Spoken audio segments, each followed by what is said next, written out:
My best friend claims she hooked up with my boyfriend while blackout drunk, but he says it was all part of a proposal plan she ruined, and now I have no idea who to believe. I've been best friends with Becca since 2010, we were college roommates, and then after we graduated we still lived together up until I moved in with my boyfriend Nate in 2019. One thing about Becca is that she's always had a drinking problem for as long as I've known her, and she's done stuff while drunk that has sometimes caused problems in our friendship. She does try to stay sober, but every few years something will happen to make her start drinking again, which is what happened earlier this summer. So last Saturday Becca called me because she was drunk somewhere and needed a ride home. I couldn't go pick her up because I had the flu and I was on cold medicine, so Nate went to get her instead. A couple of days after that I started noticing that Nate was being weird with his phone. Normally he leaves it out on the coffee table if we're watching TV or whatever, but he started putting it face down so I couldn't see what notifications he was getting. My first thought was that he was trying to plan a surprise, and because of the timing, I thought that maybe Becca was helping him. Yesterday I saw Becca and I told her that Nate was being sneaky all of a sudden, and I asked her if he said anything about maybe proposing soon. She asked me if I looked through his phone and I said no. Becca started crying and told me that she and Nate hooked up in his car the night that he came to pick her up. Her excuse was that she was really drunk and didn't fully know what she was doing. She said she'd been texting him since, telling him that he needed to tell me what happened or else she was going to. I asked Becca to show me the texts, but they were all in the app Signal, which deletes messages after a day, so all I could see was that she and Nate had a chat thread but nothing that they said. I told her to text Nate in front of me so I could see what he said and she did, but we got no read receipt and so no response at all, so it didn't prove anything. I asked Becca if she was sure she wasn't so drunk that she maybe imagined it or thought a dream was real, and she absolutely lost her crap on me and said that she knows that she's horrible when she drinks but that she's not freaking delusional and she doesn't make shit up.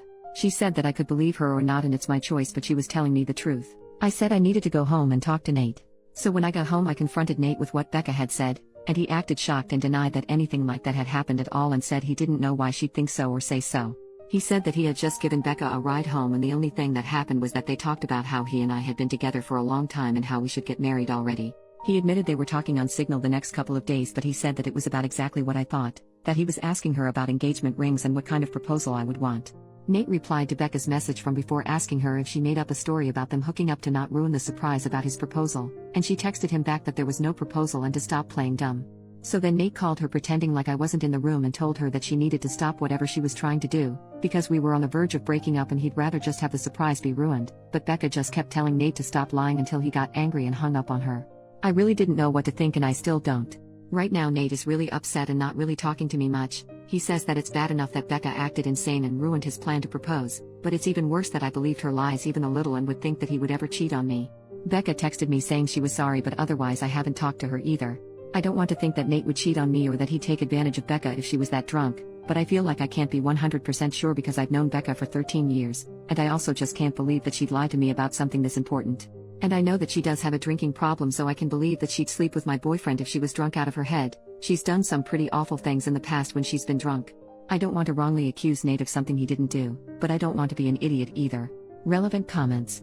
Someone asks what OP wants help with. Sleuthing ideas. Who is more believable? Revenge, etc. OP. I think what I initially wanted was just a sounding board for who sounded more believable.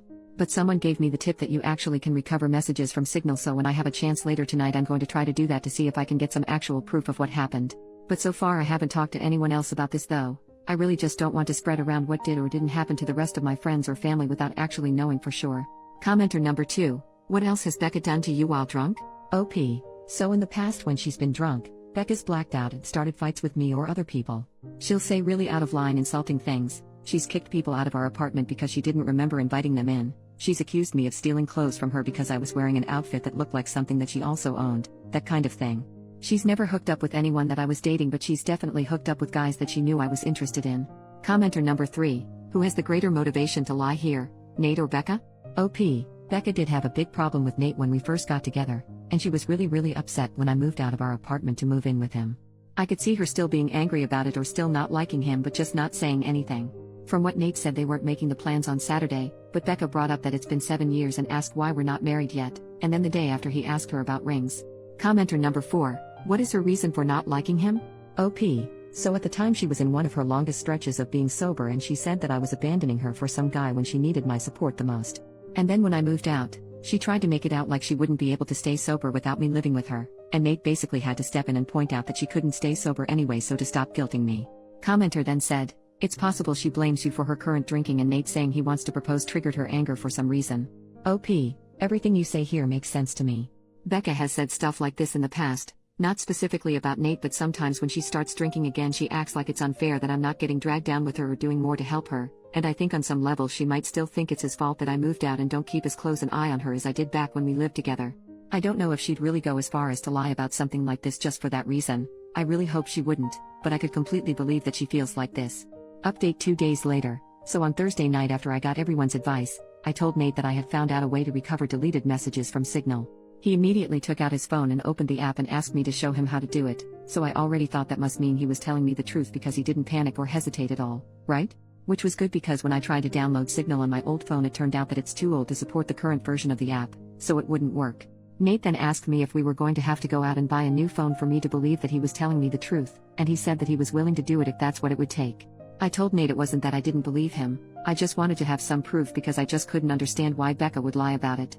Nate said that she would lie about it because she's a crazy drunk bitch and there's literally no way for a non-crazy person to understand why she would do anything, and once the messages proved that he didn't ever want me talking to her again. Then he said to get up because if we were going to go to the Verizon store we had to get there before it closed.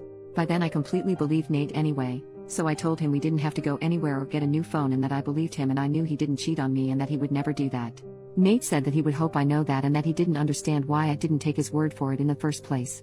I started trying to explain why I didn't want to just immediately dismiss what Becca had said happened, but Nate said that he really couldn't listen to that right now. I said that was fair and agreed that I would cut Becca off, but that first I wanted to try to get her to admit that nothing happened. Nate said fine, but to call her with my phone on speaker because he thought he also deserved to hear her admit that she was lying. So I called Becca and I said the same thing to her that I said to Nate, that I figured out how to recover deleted messages on Signal.